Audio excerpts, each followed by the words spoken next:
मेरे प्यारे दर्शकों को देश के सबसे पसंदीदा डिबेट शो देश की बहस में दीपक चौरसिया का नमस्कार।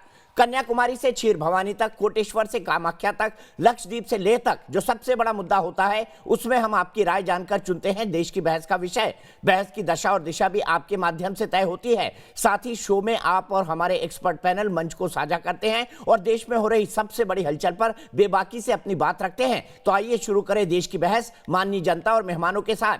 आज आपने देश की बहस का जो मुद्दा तय किया है वो है भारत के खिलाफ ग्लोबल गैंग की साजिश के तार कहां तक। इसे 90% लोगों ने वोट देकर देश की बहस का मुद्दा बनाना चाहा है।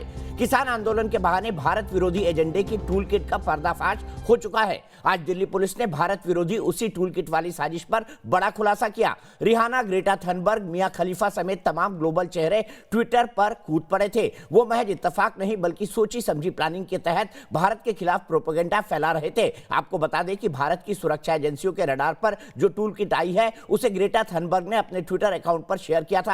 दूसरी ओर आज किसान आंदोलन के 72वें दिन संसद से बॉर्डर तक किसानों पर सियासी संग्राम तेज रहा। ये वो चेहरे हैं जिनका भारत की मिट्टी से शायद ही कोई लेना देना हो, लेकिन भारत की साख के खिलाफ किसान आंदोलन की आड़ में एक प्रोपेगेंडा सोशल मीडिया के रास्ते चलाया जा रहा है, जबकि देश के आम किसान शायद ही इन चेहरों को जानते पहचानते हों। नहीं जानता तो मैं नहीं हूँ भाई। ऐसा तो नाम आया किसानों के बीच में नहीं आया। नहीं, मैं ग्रेटा रिहाना को नहीं जानता हूँ, मैं किसानों को जानता हूँ। हम तो नहीं जानते हम तो किसान आदमी हैं। ग्लोबल गैंग की ये विश्व कन्याएं पिछले दिनों सोशल मीडिया के दरवाजे से जहर का डोज परोसने की कोशिशों में जुटी हैं। पर्यावरण पर काम करने वाली ग्रेटा थनबर्ग की प्रोपेगेंडा वाली टूल किट में किसानों को भड़काने का साफ संदेश है। एक्टिविस्ट ग्रेटा थनबर्ग ने ट्वीट में कहा है कि हम भारत में किसानों के आंदोलन के प्रति एकजुट हैं। पॉर्न जगत की अदाकारा मियां खलीफा भी जहर उगलने में पीछे नहीं। किसानों को मारना बंद करो। किसान आंदोलन के दौरान दिल्ली में इंटरनेट काट दिया। ये क्या चल रहा है? साफ है इस तरह के दुष्प्रचार से देश को बदनाम करने की सुनियोजित साजिश की बू आ रही है। अगर आप 26 जनवरी और उसके आसपास के इवेंट्स को देखें तो आपको ये मालूम होगा कि ये बिल्कुल कॉपी कैट बिल्कुल एग्जीक्यूशन था। जिस तरह का प्लान इस डॉक्यूमेंट में है उसी तरह की एक्टिविटीज ग्राउंड पे भी दिखाई देती हैं। हालांकि इस ग्लोबल गैंग की साजिशों पर गृह मंत्री अमित शाह ने पहले ही करारा जवाब देते हुए कहा कि कोई भी प्रोपेगेंडा भारत की एकता को तोड़ नहीं सकता, न ही कोई भारत को नई ऊंचाई पाने से रोक सकता है। आज प्रधानमंत्री नरेंद्र मोदी ने भी चौरा चौरी शताब्दी समारोह में किसानों के योगदान को याद करते हुए साफ कहा कि देश सबसे पहले है। सामूहिकता के जिस शक्ति ने गुलामी की बेड़ियों को तोड़ा था, वही शक्ति भारत को दुनिया की बड़ी ताकत भी बनाएगी। इस बीच अमेरिका की जो बाइडेन सरकार ने भारत के कृषि कानूनों की तारीफ करते हुए बयान दिया कि बाइडेन प्रशासन कृषि क्षेत्र में सुधार के भारत सरकार के कदम का समर्थन करता है, जिससे निजी निवेश आकर्षित होगा और किसानों की बड़े बाजारों तक पहुंच बनेगी। जबकि देश की संसद में आज कृषि कानूनों पर पक्ष विपक्ष में तीखी बहस जारी रही। उधर गाजीपुर बॉर्डर पर विपक्षी नेता किसानों के बीच जा पहुंचे। देश की बहस में चर्चा है कि जब किसान देश के हैं और मामला देश के भीतर का है, तो ये विदेशी गैंग कौन है जो विदेशी विश्व कन्याओं के जरिए देश में अराजकता फैलाने का षड्यंत्र रचने की कोशिश में है। ये अच्छे से समझ लें कि इनका षड्यंत्र कभी कामयाब नहीं हो पाएगा। इसीलिए देश की बहस में हमारा आज का सवाल है, कोई भी षड्यंत्र भारत की एकता को तोड़ नहीं सकता। आप हाँ या ना में जवाब दे सकते हैं। शो के दौरान इस मुद्दे पर आप अपनी राय भी दे सकते हैं। आप हमारी वेबसाइट पर जा सकते हैं, मोबाइल ऐप को डाउनलोड कर सकते हैं, ट्विटर हैंडल का इस्तेमाल कर सकते हैं, फेसबुक पेज पर भी जाकर वोट देने का प्रावधान है। लेकिन अगर कार्यक्रम के बारे में आपकी कोई राय है, सुझाव है, आप शो में शामिल होना चाहते हैं तो 9711002266 पर हमें व्हाट्सएप कर दे। सीधे अपने बड़े पैनल को इंट्रोड्यूस करता हूं। मेरे साथ जुड़ गए हैं चौधरी नरेश टिकैत, जो कि प्रेसिडेंट है भारतीय किसान यूनियन के। मेरे साथ इकबाल सिंह लालपुरा जी हैं, जो कि भारतीय जनता पार्टी के राष्ट्रीय प्रवक्ता हैं। चरण सिंह सप्रा साहब हैं, कांग्रेस के राष्ट्रीय प्रवक्ता हैं। मेरे साथ ममता काले हैं, जो कि एक पॉलिटिकल एनालिस्ट हैं। मेरे साथ आरती नागपाल हैं, जो कि एक एक्टर हैं। मेरे साथ अंबर जैदी हैं, जो कि फिल्म डायरेक्टर हैं और साथ ही साथ पॉलिटिकल एक्टिविस्ट हैं। सबसे पहले चौधरी नरेश टिकैत जी, मैं आपके पास आना चाहता हूं। आप क्या रेहाना को या मियां खलीफा को या ग्रेटा थनबर्ग को जानते हैं? ये किसान आंदोलन के बारे में बड़े बढ़ चढ़ कर लिख रही हैं आजकल और भारत के खिलाफ बड़ी उल्टी सीधी बातों का भी प्रचार कर रही हैं। आप जानते हैं इन तीनों में से किसी को?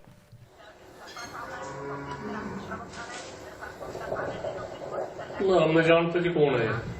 तो ये बेगानी शादी में अब्दुल्ला दीवाना क्यों हो रहा है? टिकैत साहब, आप समझ पा रहे हैं कि किसानों के कंधे का इस्तेमाल करके अब विदेशी लोग साजिश कर रहे हैं हमारे देश के खिलाफ।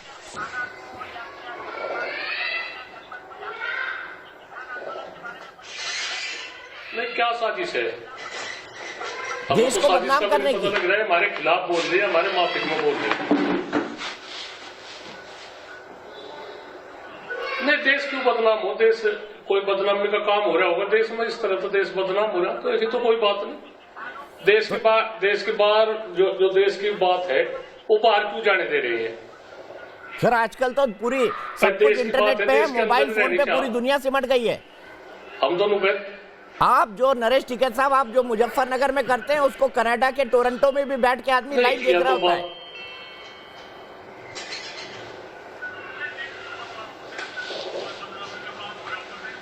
नहीं, ये तो चलो उनकी बात है, जो कुछ भी हुआ होगी बातचीत, हमें तो उनके बारे में ज्यादा नहीं पता। हम तो थोड़ी सी बात के सरकार इसमें बातचीत करके इस मामले को निपटा रहे, अपना देश की बात देश में रह जाएगी। विदेश में क्यों बात पहुंचा रही है? विदेश में अच्छी छवि हो या खराब हो तो देश की तो जिम्मेदारी है, देश के जिम्मेदारों की जिम्मेदारी है, तो इसे क्यों बदनाम करा जाए देश को? आपने बिल्कुल सही कहा चौधरी साहब। 11 राउंड की बातचीत हो चुकी है। प्रधानमंत्री कह चुके हैं कि हमारे किसान भाई सिर्फ एक फोन कॉल दूर हैं, तो क्यों ना चौधरी नरेश टिकैत फोन कॉल करें प्रधानमंत्री जी से या गृह मंत्री जी से, वक्त लें और बातचीत करके मामला सुलझा लें। कब तक आंदोलन चलता रहेगा? नहीं, ये हम ये बता रहे जी बात चौरसिया जी, ये जहां तक के इन्हें घोड़े दौड़ाने पहले तो ये दौड़ कर दो अपनी जी भी तंग होकर हाल में।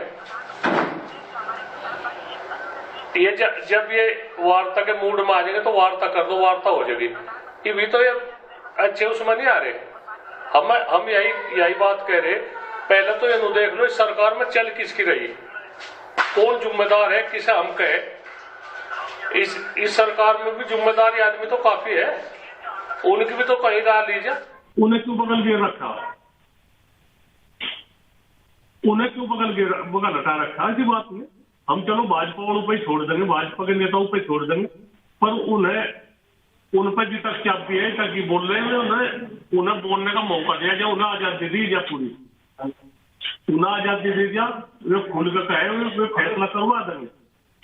ये तो दो ही आदमी सोच रहे बस तुम अपने तुम ही ले लो, तो इस तरह की थोड़ी बात चले। बातचीत तो समाज में तो इसी तरह की बात चले। लोगों ने ऐसी माथे को बैठाई भाजपा सरकार और फिर इस तरह की बात इनकी इतनी अनदेखी। चौधरी साहब, सबकी बात सुन लेते हैं आज चलिए मैं सीधे आपकी भारतीय जनता पार्टी के राष्ट्रीय प्रवक्ता इकबाल सिंह लालपुरा है, बहुत बड़े अफसर रह चुके हैं, इनसे बात कराता हूं। इकबाल जी, आप ही प्रस्ताव दे दीजिए कि आइए सरकार से बातचीत करें, क्योंकि चौधरी साहब तो राजी दिख रहे हैं इस बात के लिए। नेशी, हम इनका स्वागत करते हैं। दीपक जी, हमारी बात हुई है 11 बार और हमने ये भी दे दिया है कि जो 2 कानून इन्होंने कहा था, बिजली वाला और दूसरा, हमने कहा उनको होल्ड कर लेते हैं।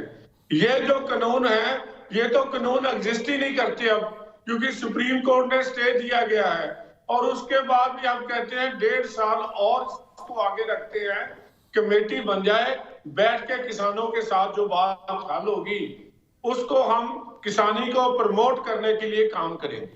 दूसरी बात, आज लोकसभा और राज्यसभा में इसके बारे में चर्चा हो रही है। हम किसी जगह भी चर्चा से भागने वाले नहीं। चर्चा केवल चर्चा के लिए नहीं, चर्चा है हल ढूंढने के लिए, काम करने के लिए। लेकिन हमें चौकस रहना पड़ेगा चौरसिया जी, जो आपने ये ट्विटर की बात की है, टूल किट की बात की है, ये क्या कहते हैं, जो स्क्रिप्ट लिखते हैं वो कैसे हमारे पूरी हो जाती है, इसके बारे में मैं समझता हूं किसान जो लीडर हैं, खास करके नरेश भाई, राकेश भाई और दूसरे, उनको देश की एकता, अखंडता और सम्मान के लिए भी काम करना चाहिए। नरेश चौधरी साहब, मैं आपसे एक बात जानना चाहता हूं। सरकार कह रही है कि हम बातचीत करने को तैयार हैं, कानूनों पर सुप्रीम कोर्ट ने रोक लगा दी है। सरकार भी कह रही है कि कानूनों पर तो रोक लग गई है, आप चाहे तो हम ये लिख के दे देते हैं कि 1.5 साल तक कानून लागू नहीं होंगे जब तक आपके हिसाब से नया कानून बन नहीं जाता। अब हिचक कहाँ है? कृषि कानून को वापस लेना ये तो एक राजनीतिक डिमांड हो सकती है, किसानों की डिमांड थोड़ी ना हो सकती है। नहीं तो 72 दिन हो गए इस आंदोलन को चलते, हम किसान को क्या जवाब दें? हमारे सामने भी तो दिक्कत है, करोड़ों यादवों की आस्था हमारे साथ जुड़ी हुई है, तो इस तरह से हम क्या जवाब दें उन्हें? वो थोड़ा ही वो तो फिर उठ कर चले जाएंगे, वहां से कौन मन लगा। ये बातचीत करो, ढंग से करो, खुले मन से बात करो, बहुत बढ़िया बात है। इनके उन्होंने कहते शुरुआत तो होनी चाहिए, ये बात को करोड़ मरोड़ का पेश कर रहे भाई। हम जहां से बात चले वही फिर खत्म हो जाने से वो थोड़ा 11वां दौर होगा, 12वां होगा, 14वां होगा, 15वां हो जाएगा, तो ये थोड़ा ही नो है। बातचीत के मूड में हो, किसान सिमन जाओ किस दिन उसी बातचीत के मूड में रहेंगे। ये भी बातचीत के मूड में नहीं है अभी, तो यही इनके आ तो लिए बहुत गढ़ लिए, वैसे ऐसी बात नहीं, पर और भी डरना पड़ेगा इन्हें। जो लोग आपका समर्थन कर रहे हैं, विरोध कर रहे हैं, वो दोनों भी बात यही कह रहे हैं कि भाई आपने सरकार की से नहीं सुनी, चलिए सरकार से आपकी नाराजगी आपने नहीं सुनी, आपने संसद की नहीं सुनी, चलिए मान लिए संसद से नाराजगी है, आपने सुप्रीम कोर्ट की नहीं सुनी। अब सुप्रीम कोर्ट से ऊपर क्या होगा इस देश के अंदर? अगर आप सभी की नहीं सुनेंगे तो फिर आगे का रास्ता कैसे निकलेगा? चौधरी साहब, ये सवाल भी तो आप किसान भाइयों को सोचना पड़ेगा। नहीं, सबके सुनाने की कोई ऐसी बात नहीं। ये सरकार अपना जिद्दी रवैया छोड़ दे। सरकार, प्रधानमंत्री का सर हम नीचे नहीं झुकाना चाहते।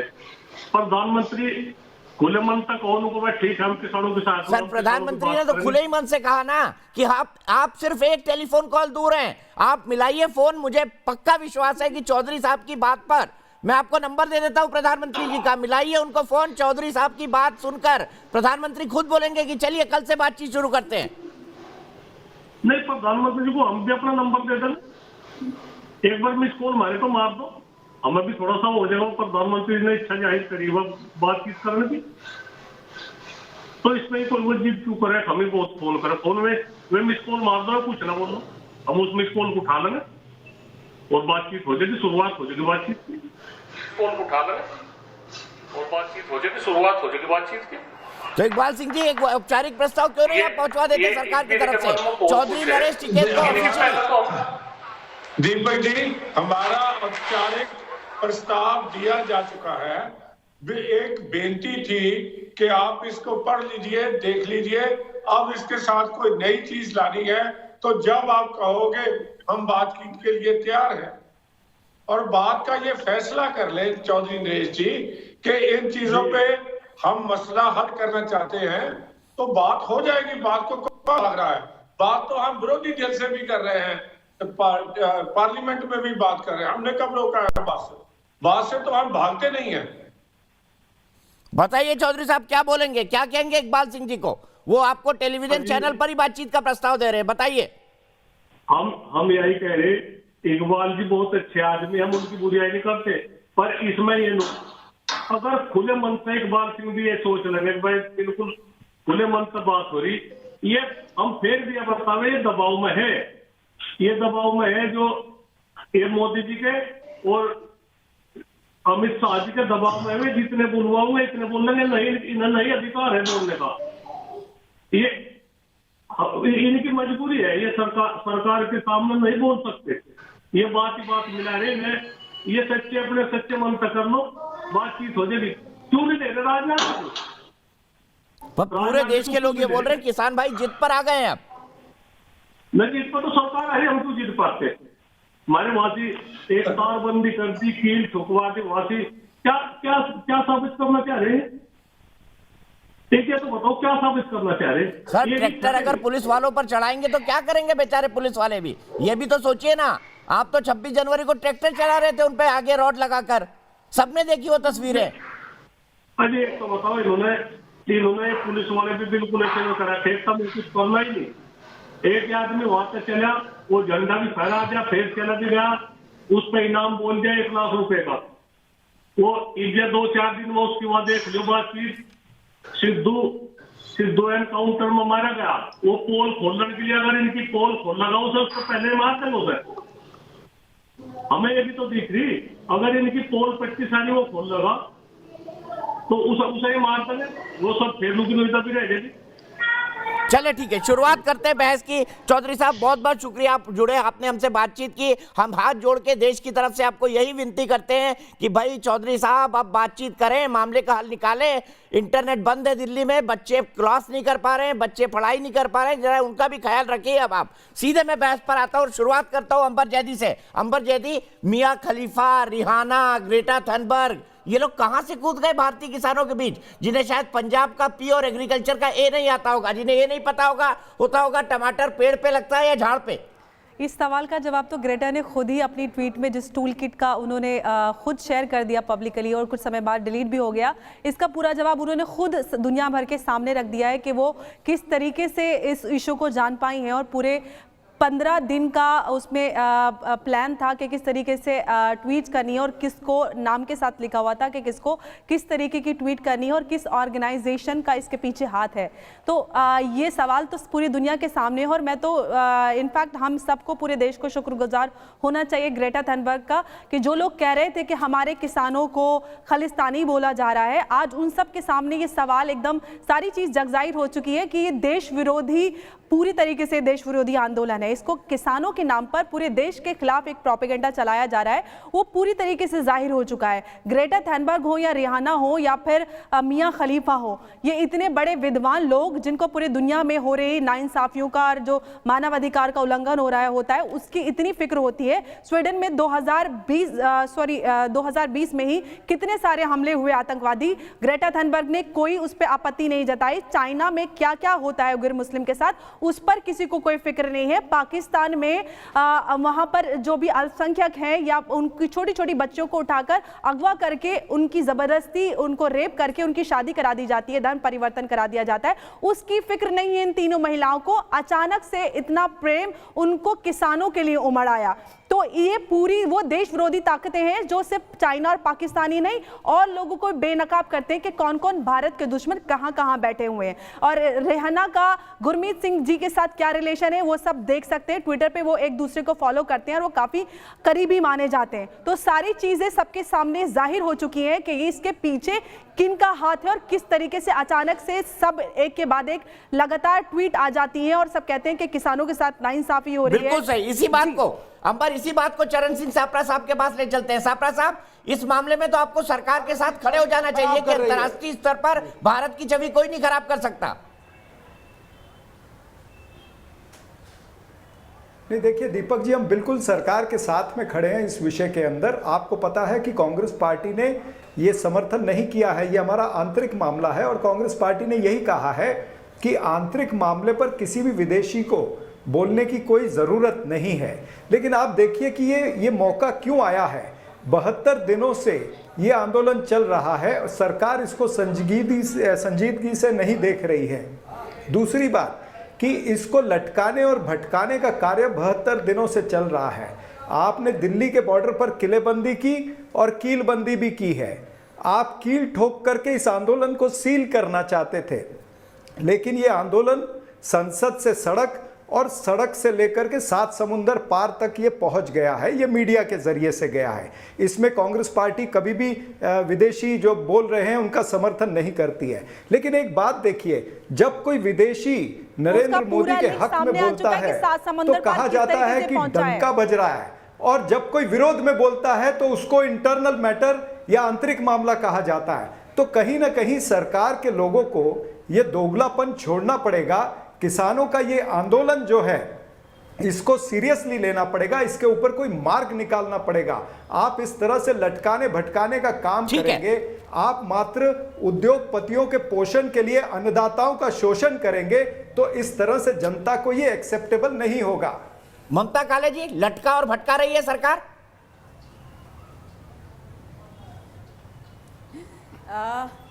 धन्यवाद दीपक जी। देखिए, ऐसा है, जहां तक ये तीन मोहतरमाएं, ये हिंदुस्तान की नहीं विश्व की बहुत बड़ी किसान नेता, और मुझे लगता है कि सबसे बड़ी किसानी इन्होंने ही करी है पूरे विश्व भर में, जिसमें सबसे पहले तो आती है मैडम मियां खलीफा, उसके बाद आ जाती है रेहाना, और उसके बाद आ जाती है 18 वर्ष की भ्रमित लड़की मुझे लग रहा है मियां खलीफा की सुन लीजिए, विवेक श्रीवास्तव, मुझे लग रहा है मियां खलीफा की फिल्म देख कर आ रहे हैं अभी कोई। ये भारत सरकार ने जय चंदों को बीच में बोलने का हक नहीं है, सुन लीजिए।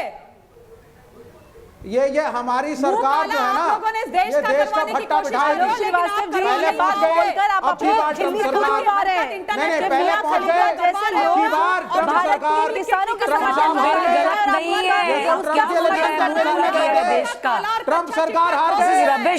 सारे लिबरल कबाल का और आप सब लोगों का जो इस देश को बर्बाद कर रहे हैं। अरे अब की बार ट्रम्प सरकार, आप मेरे बीच कहां गए ट्रम्प, कहां गए मोदी, कहां गए America? Deepak ji, Joe Biden सुनकर तुम्हारी राजी नहीं है, जब मैडम रेहाना ने और आरएसएस के जुड़ने वाले जितने हिंदुस्तानी विवेक श्रीवास्तव जी चुप हो जाइए ना, मुझे पता है आप नई एनर्जी लेकर आए, रुक जाइए, एक मिनट रुक जाइए, ममता काले को कंप्लीट करने दीजिए, उसके बाद आप आइएगा।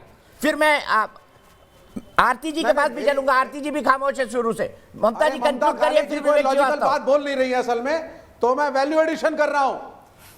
दीपक जी अभी बोलेंगे मुद्दे की बात पर, रुकिए। मुझे ऐसे लोगों से जो देश में अराजकता फैलाते हैं और आपके शो में भी अराजकता फैला रहे हैं, मुझे लग रहा है ममता जी मियां खलीफा के फैन है विवेक जी। ये अराजक तत्व है इस देश के, बिल्कुल बहुत बड़े फैन है, बहुत बड़े फैन है। देखिए, ये तो है ना, अरे कौन से अराजक तत्व, हमने इतना सरकारें चलाई हैं, इतने सारे राज्यों में हमारे मुख्यमंत्री रहे हैं, आप हमें अराजक कहती हैं, आप हमको एंटी नेशनल कहती हैं। आप अरे भैया, मोदी साहब का ट्रम्प से क्या रिश्ता था, खत्म हो गई, आप बता दीजिए ना। नरेंद्र मोदी जी का डोनाल्ड ट्रम्प के साथ क्या रिश्ता था? आज अमेरिका का प्रधानमंत्री प्रेसिडेंट आपकी सुनने वाला नहीं है, दुनिया जानती है, लेकिन सबको व्हाइट हाउस से गेट आउट कर दिया गया है। जो आप इतना खुश हो रहे हैं कि मियां खलीफा ने आपका समर्थन कर दिया, और any Indian with RSS link allowed in the White House, so you are out.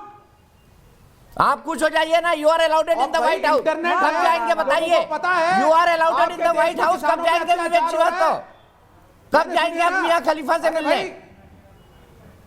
इनका चिल्लाना, दीपक जी, इनका चिल्लाना चीखना बंद हो गया, भारतवासी कम्युनिस्ट इनका चिल्लाना बंद हो गया। मियां खलीफा के रिश्तेदार वो खरीदे हुए इनके लोग, खरीदे हुए। चलिए, मैं सबको रोकता हूँ, थोड़ी शांति जरूरी है। श्वेता मेहता मेरी एक दर्शक जयपुर से जुड़ गई है। श्वेता जी, क्या आपको लगता है किसान भाई अब जिद पर आ गए हैं? मुझे सबसे पहले तो आपसे बात करनी है कि जो रेहाना है वो शुरू से ही कंट्रोवर्शियल कैरेक्टर रही है। उन्होंने एक ट्वीट करा था 1 दिसंबर 2012 को, अपने भगवान के बारे में, गॉड के बारे में डेरोगेटरी वर्ड यूज किया था। तो ये जो रेहाना है, ग्रेटा है, हैरिस है, ये हमारी इंडियन गवर्नमेंट के बारे में कमेंट कर रही है, हमारे फार्मर्स के बारे में कमेंट कर रही है, जबकि ये जो मुद्दा है हमारे देश के अंदर का मुद्दा है। सुलझाना किसे है? हमारे लीडर्स को सुलझाना है, हमारे जो गवर्नमेंट है उनको सुलझाना है, फार्मर्स को सुलझाना है। तो ये बीच में कहां से कूद गई? ये बीच में कहां से कूद गई? आरती जी बताइए, आप खुद एक्टर हैं, क्या पैसे मिलते हैं ऐसा ट्वीट करने के लिए ऐसे सेलिब्रिटीज को? जहां तक मेरी जानकारी है बिल्कुल मिलते हैं, और कुछ ऐसे ऑर्गेनाइजेशन है जो बकायदा रेहाना को भी फंड करते हैं, ग्रेटा भी को भी करते हैं, और मियां खलीफा को भी करते हैं।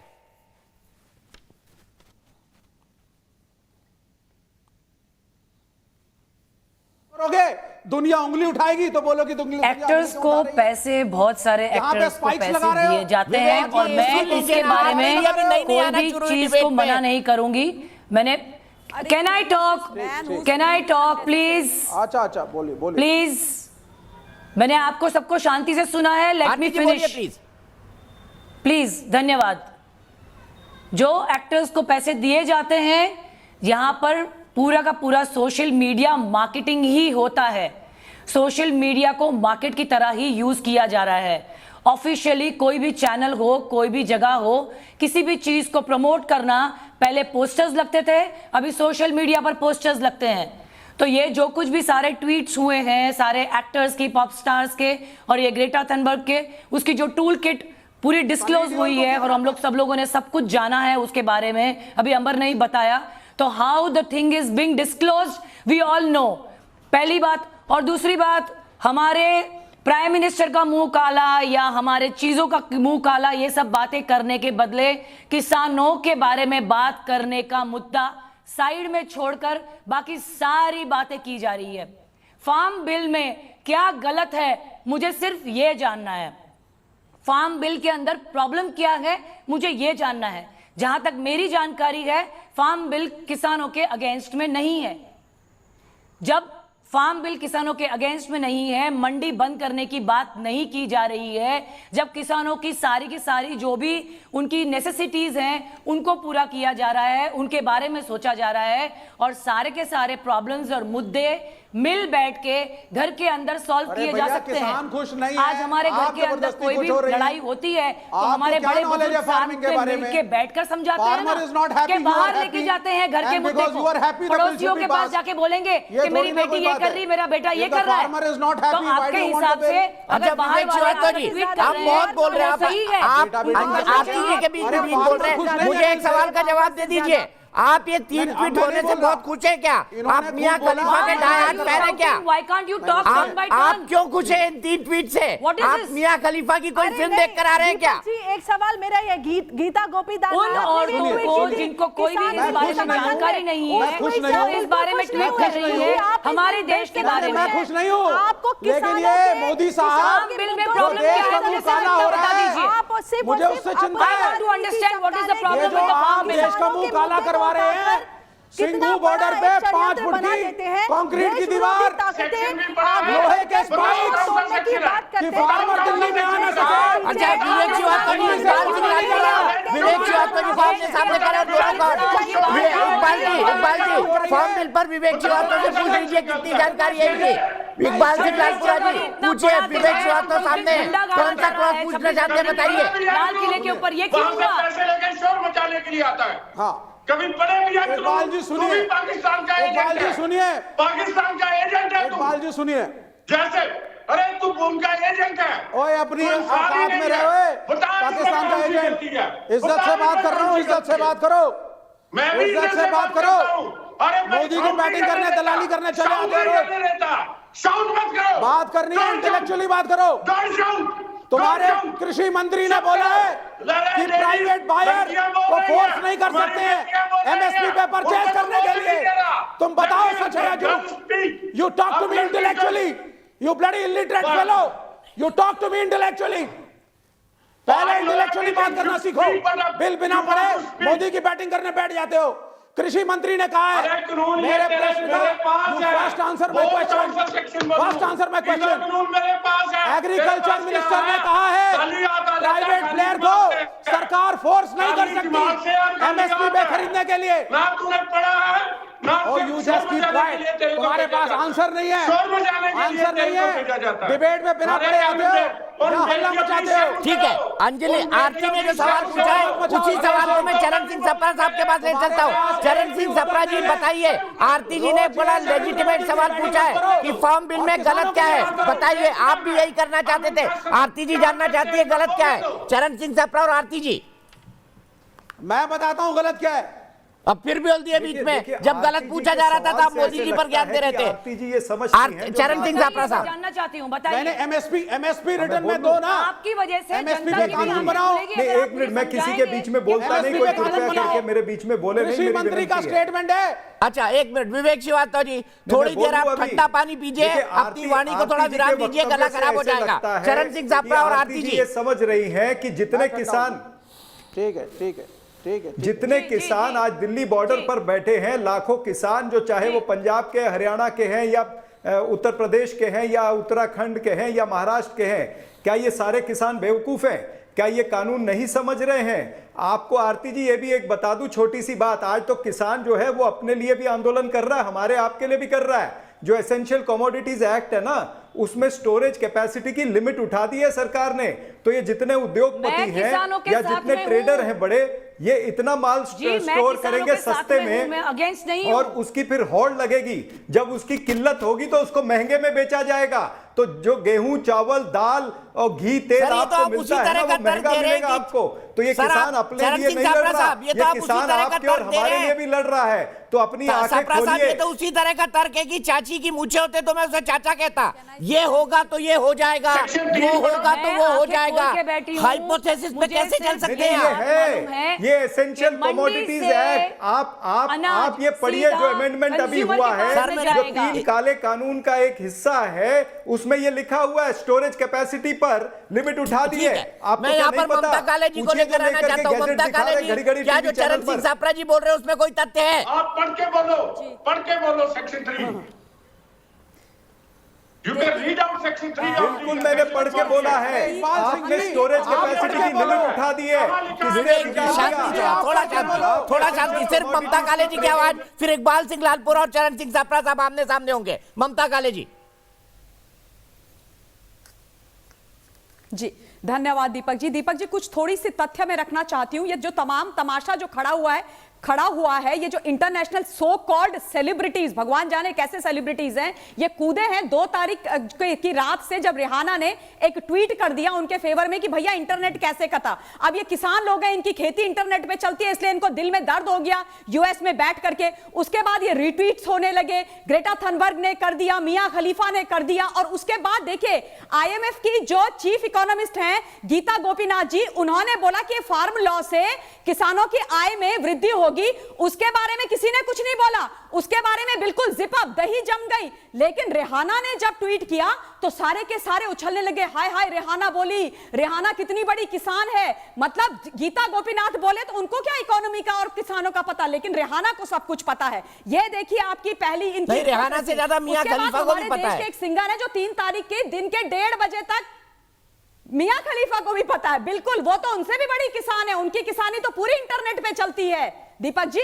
और उसके बाद एक सिंगर इस देश के, उनके लिए दूसरे दिन 1:30 बजे के अंदर गाना भी निकाल देते हैं रेहाना के लिए। इस देश में जब तिरंगे का अपमान होता है तो वो सिंगर महोदय उस बारे में कुछ नहीं बोलते, उसके बारे में उनके मुंह से एक शब्द नहीं फूटता है। उसके बाद आप देखिए जो ये टूल किट निकला है ग्रेटा थनबर्ग का, उसमें लिखा गया है कि 4 और 5 फरवरी को बकायदा हैशटैग कौन कौन से ट्रेंड किए जाएंगे, ट्विटर में स्ट्रॉम किया जाएगा, कौन कौन से सेलिब्रिटीज हैं जो इन सब चीजों को आप लोगों को सपोर्ट करेंगे, पैसा कहां से आएगा। अगर किसी के कोई क्वेश्चन आंसर है तो जूम के द्वारा आपकी क्वेरीज को सेटिस्फाई किया जाएगा। अपने पास रखो, इंडिया वाई अपने पास रखो, उसको ज्वाइन कीजिए, किसानों पे अत्याचार करते हो, जब इंटरनेशनली मुंह काला होने लगता है तब यहाँ पे लॉजिक के रहे बैठ के Bharatiya Janata party international monetary fund के भारत में इंटरफेयर के खिलाफ थी।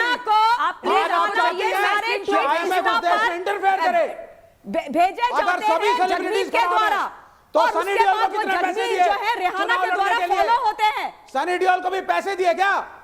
अरे पहले आप ये बताइए कि इन खालिस्तानियों का हमारे देश से क्या लेना देना है? खालिस्तानी कैसे वहां पर बॉर्डर में बैठ गए? बताइए आप इस बात को, कहां से इतना पैसा आ रहा है, कहां से शराब वहां पर पिलाई जा रही है, कहां से वहां पर आपकी मांस मदिरा चल रही है और फिर आसपास की महिलाओं को छेड़ा जा रहा है? इस बात का जवाब दीजिए। बहुत बड़ी बड़ी बातें कर रहे हैं आप यहाँ पर बैठ करके। हमारे पंजाब का है, हमारे देश का सरकार बॉर्डर पे लड़ता है, हमारे देश का सरकार इंडियन है, इंडियन, कोई खालिस्तानी नहीं है, और उसको खालिस्तानी कहने की हिम्मत भी मत करना। मना किया?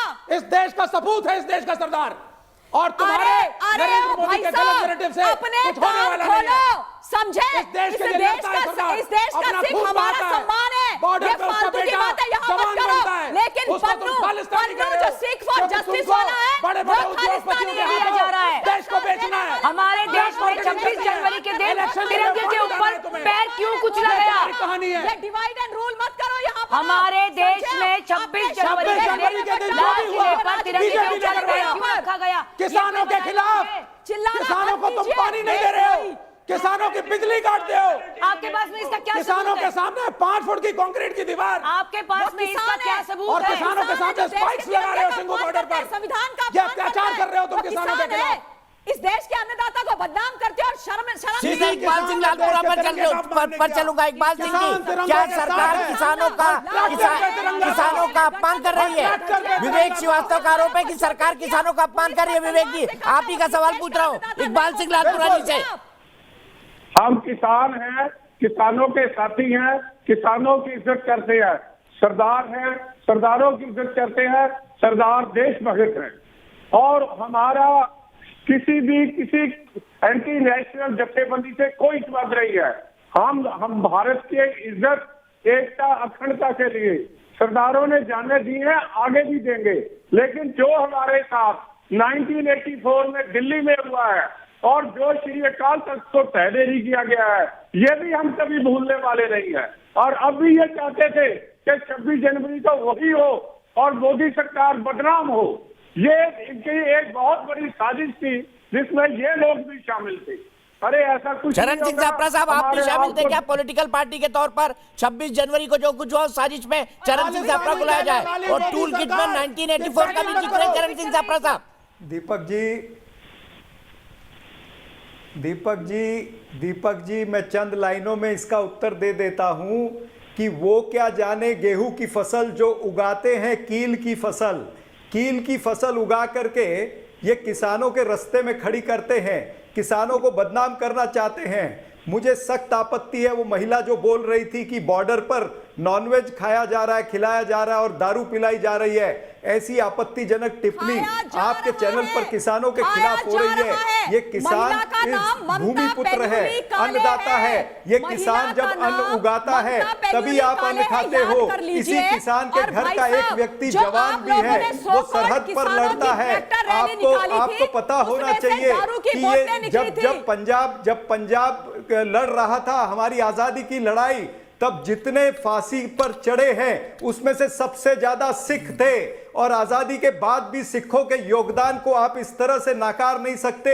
आप खालिस्तानी आतंकी कहकर के उनके योगदान को बदनाम नहीं कर सकते। शर्म आनी चाहिए उस महिला को जो अभी बोल रही थी कि अन्नदाता बॉर्डर पर बैठ करके वो नॉनवेज खा रहा है, वो दारू पी रहा है। शर्म आनी चाहिए। आपत्तिजनक बातें आपके चैनल पर हो रही हैं। आरती जी, मैं 1 मिनट में आ रहा हूँ आपके पास। ये ममता जी कौन है? ये ममता जी कौन है? ये भारतीय जनता पार्टी की भोंगा है। खालिस्तानी वो जो क्रिमिनल अपने आप को पेश करते हैं, हम खालिस्तानी के नहीं कहते। दीपक जी मुझे जवाब देना। हाँ ममता जी बोलिए, एक बात मेरे सवाल ममता काले जी से। ममता काले जी बोलिए। किसी व्यक्ति के साथ नहीं है जो देश के खिलाफ है, लेकिन आपके पास में किसी को सर्टिफिकेट देने का अधिकार नहीं है। ममता काले, आप इस तरह से चैनल पर बैठ करके सर्टिफिकेट मत दीजिए। आप क्या गई हैं वहां पर बॉर्डर पर? क्या आपने किसी को नॉनवेज खाते हुए देखा? क्या आपने किसी को शराब पीते हुए देखा? तो ममता काले जी की आवाज से ममता काले जी, विवेक श्रीवास्तव जी प्लीज खामोश हो जाइए। आपसे मैंने आज रिकॉर्ड एक भी सवाल नहीं पूछा है क्योंकि आप सबके बीच में बोल रहे हैं। ममता काले जी। धन्यवाद दीपक जी, क्योंकि बार बार मेरा नाम लेकर के बात की गई है। पहली बात मैं ये बता दूं, इस देश का जो सिख है, इस देश का जो सरदार है, वो हमारा मान है, सम्मान है, अभिमान है। पहली बात। दूसरी बात, इनको ये याद दिला दूं कि इस देश के अंदर से एक जमाना था जब हिंदू परिवार अपने ज्येष्ठ पुत्र को खालसा पंथ को देता था। इसलिए ये नौटंकी आप बंद कीजिए। तीसरी बात, टिकरी बॉर्डर में महिलाओं ने बोला है और मैंने सुना है कि वहां पर बैठे हुए लोग दारू पी करके मांस खा करके वहां की महिलाओं को छेड़ते हैं। हाँ, मैंने उनसे बात की है। हाँ, मैंने देखा है जिस दिन आप लोगों ने गणतंत्र दिवस को संस्कार किया, अराजकता की मेरे अन्नदाता के नाम पर, उस दिन उन ट्रैक्टर्स के अंदर देशी और शराब, विदेशी शराबों की बोतलें निकली, लोगों ने दारू पी के रखी थी। समझे आप? ममता पेन्युली काले राष्ट्रवादी है, इस देश की जिम्मेदार और जागरूक नागरिक है। एक नहीं 1000 बार बोलेगी। और पन्नू जो सीख फॉर जस्टिस नामक ये आतंकी गिरोह चलाता है, जिसके पक्ष में आप यहाँ पर बैठ करके बात कर रहे हैं, उसको एक्सपोज करेंगे। ममता काले, क्या करोगे आप मेरा? क्या करोगे आप मेरा? आप इस तरीके की बात बोलोगे, आप झूठ बोलोगे, देश को तोड़ोगे। आप मियां खलीफा को लेके आओगे। क्या रिश्ता है आपका मियां खलीफा से? लाइए सबूत दिखाइए, ये लंबी जबान मत रखिए। क्यों आप लोगों ने उसको पैसे दिए? 3.5 मिलियन डॉलर रुपए दिए गए दीपक जी, 3.5 मिलियन डॉलर, और न जाने कितना पैसा आया। जगमीत से क्या रिश्ता है आप लोगों का? कनाडा का ऑपोजिशन का मेनस्ट्रीम पॉलिटिशियन जगमीत कौन है? कौन है? उसकी सच्चाई मैं बताऊं? मैं बताऊं? आपको बुरा लगेगा। बैड नेवर्स देश में आप लोगों को सच्चाई बताओ, आईना दिखाओ तो आप लोग घबराने लग जाते हो। लेकिन मैं आप जैसे लोगों से डरती नहीं हूँ भाई साहब। आपके मुंह पे सच्चाई बोलूंगी, देशभक्त सच्ची, इस देश की जिम्मेदार और जागरूक नागरिक हूँ। और जब चैनल पर बैठती हूँ ना तो पुख्ता तथ्यों के साथ बैठती हूँ, सच्चाई के साथ बैठती हूँ। समझे आप इस देश को तोड़ने की, बरगलाने की और भटकाने की खबरदार कोशिश मत करना। इस देश को जाति पंथा में मत बांटो, मेरे अन्नदाता को बदनाम मत करो। मेरा अन्नदाता मेरे सर पर है। जय जवान जय किसान मेरे लिए नारा नहीं है, मेरे जीवन का ध्येय है। लेकिन आप लोग जिन्होंने मेरे गणतंत्र दिवस को बदनाम किया, मेरे संविधान की धज्जियां उड़ाई, मेरे तिरंगे का सप्रा साहब आपके बीच में कोई नहीं बोला, सप्रा साहब आपके बीच में कोई नहीं बोला। अपने दिमाग में घुसा लीजिए ये बात। बोले हैं, मैं उसका धिक्कार करता हूं, धिक्कार है, आपका धिक्कार है। आप इस तरह के शब्द नहीं बोलने चाहिए आपको। और भारतीय जनता पार्टी के सिख पैनलिस्ट ने भी उसका जरा भी विरोध नहीं किया। अपने शब्दों की गरिमा में रहो, अपने शब्दों की गरिमा में रहो। चलिए मैं दोनों की आपस की खटास को रोकता हूं। प्रवीण सिंह के बाद चलता हूं। लखनऊ में मेरे दर्शक रुक गए हैं। प्रवीण, क्या कहेंगे आप जहां आंदोलन पहुंच गया उसके बारे में? दीपक जी नमस्कार। क्या कहें, एक्चुअली सबसे पहली बात, बिल संशोधन से पहले ये जो पॉलिटिकल सिस्टम लीडर बैठे हुए हैं ना, इनका संशोधन करना चाहिए। इनको तमीज ही नहीं है कैसे बात करनी चाहिए। सप्रा जी चिल्ला चिल्ला के बोल रहे हैं धिक्कार धिक्कार। वो प्रधानमंत्री को बोलते हैं दोगलापन है, वो दोगला चेहरा है। और जो टीएमसी वाले भाई साहब हैं वो बोलते हैं वो सब का सरकार है, वो बड़ी नीयत साफ रखते हैं अपनी। इनको बाकायदे केजी कक्षा 1 से लेकर के 10 तक पहले हिस्ट्री पढ़ाइए, इतिहास में क्या लिखा गया है। सरदार और किसान दोनों अलग अलग क्यों मुद्दों को साथ में क्यों जोड़ रहे हैं? सारे किसान हरियाणा पंजाब में ही हैं, यूपी के पूर्वांचल में और बिहार के दूर देशों इंटीरियर इलाकों में किसान नहीं रहते हैं। ये तो ऑलरेडी कॉन्ट्रेक्चुअल खेती करते हैं। पंजाब के सारे लोग, सब गरीब मजदूर जाके वहां खेती करते हैं। ये कॉन्ट्रैक्ट पे खेती करने वाले क्या जाने किसानी कैसे होती है। इनको पहले आत्म मूल्यांकन करना चाहिए, इसके बाद ही किसी के बारे में विरोध पूर्वक और बदतमीजी से बात करें। और दोगलापन की बात करें, वो चारित्रिक हनन जो कर रहे हैं वो इंटरनेशनल लोग इंडिया के कैरेक्टर का, ये सर्टिफिकेट कांग्रेस वाले देंगे। ना मैं बीजेपी से हूं ना कांग्रेस से हूं, मैं किसान का लड़का हूं, मुझे पता है कि किसानी क्या होती है। प्रवीण जी ये बताइए कि आपको लगता है कि ये किसान कानून वाकई काले कानून है और इससे किसान बर्बाद हो जाएगा देश का? अगर आप किसान के बेटे हैं तो आप बताइए। किसान बर्बाद होता दीपक जी तो सिंधु बॉर्डर पे नहीं, वो बर्बादी का रास्ता सिंध बॉर्डर और कनाडा बॉर्डर तक जा रहा है। वो पाकिस्तान के उस तरफ के पार्लियामेंट में हलचल हो रही है, यहाँ पे नहीं। कांग्रेस को सत्ता में आने की बड़ी तलब हो रही है, पैसे खर्च हो रहे हैं, इसलिए वो via Italy, via Canada, via US multi route से पैसे आने कमाने के इनके जेब खाली हो चुके हैं। राहुल जी आए, हम चंदा लगाते हैं, देते हैं 100 करोड़ की फंडिंग, हम 1-1 रुपए देंगे तो आ जाएगा 135 करोड़ रुपए, जाकर लड़ लें इलेक्शन। ठीक है, सीधे मैं चलता हूं विवेक श्रीवास्तव जी के पास। विवेक श्रीवास्तव जी, अगर किसान इतना नाराज है तो केरल का एक संगठन क्यों नहीं है? अगर किसान इतना नाराज है तो पूर्वांचल का एक किसान क्यों नहीं है? अगर किसान इतना नाराज है तो महाराष्ट्र का वो किसान कहाँ है जो बढ़िया ग्रेप्स उगाता है, बढ़िया वाइनरी चलाता है? बताइए मुझे, जवाब दीजिए इस बात का।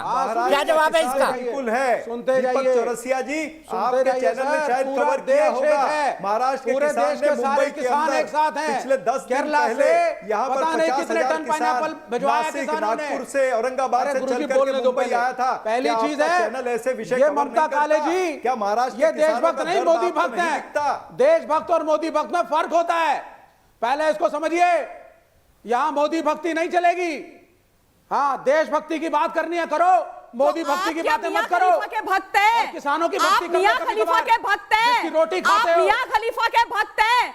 हाँ, मैं मोदी जी का सम्मान करती हूँ। हाँ, मैं देश के प्रधानमंत्री को सपोर्ट करती हूँ। आप मियां खलीफा के भक्त हो भाई साहब, आप मियां खलीफा के भक्त हो, आप रिहाना के भक्त हो, आप मियां खलीफा के भक्त हो, मियां खलीफा के भक्त हो, मियां खलीफा के भक्त, अरे मियां खलीफा के भक्त, अरे मियां खलीफा के भक्त, अरे मियां खलीफा के भक्त भाई साहब। बाहर के लोग किसानों के साथ खड़े हो गए। भक्त भाई साहब, इतनी मिर्ची क्यों लग रही है? हमारे देश के किसानों के साथ क्यों लग रही है? पेट में दर्द क्यों हो रहा है? रिहाना के भक्त भाई साहब, हाँ, मैं हिंदुस्तान के आदरणीय प्रधानमंत्री जी का सम्मान करती हूँ, देश के प्रधानमंत्री के साथ खड़ी हूँ, आप जैसे देश तोड़ने वालों के साथ नहीं खड़ी हूँ। मियां खलीफा के सपोर्टर, मियां खलीफा के भक्त, मियां खलीफा के भक्त, मियां खलीफा के भक्त। ठीक है, मैं सीधे राजू जेटली की बात करता हूँ, मैं सीधे राजू जेटली की बात करता हूँ। राजू जेटली जी, सबसे बड़े मुद्दे की बात, क्या कीले लगाकर, क्या सीमेंट की दीवार खड़ी कर कर, क्या 14 राउंड की बैरिकेटिंग कर कर सरकार किसानों को डराना चाहती है? और अगर नहीं तो ये क्यों किया जा रहा है? कीले ठोक कर क्यों उखड़वाई जा रही है? दीपक जी, पहले तो मैं एक बात स्पष्ट कर दूं कि मेरे किसान भाइयों का कोई कसूर नहीं है। मेरा किसान भाई कोई भी ऐसी हरकत नहीं कर सकता जिसके लिए पुलिस खड़ी करी जाए। ये आपने देखा है अपने चैनल के ऊपर, ये जो भाई साहब बैठे हैं श्रीवास्तव जी, इनसे खतरा है हमें, और जो दूसरे कांग्रेस के भाई साहब बैठे हैं इनसे खतरा है हमें। ये बहुत सारी तादाद में पहुंच चुके हैं वहां पर, किसान बन के बैठे हुए हैं। किसान बन के चाहते हैं कि अब हमें दोबारा मौका मिले और वही हरकत करें जो पहले हम कर चुके हैं। ये इन लोगों के लिए लगाई गई है, ये इन राजनीतिक पार्टी के लिए लगाई गई है।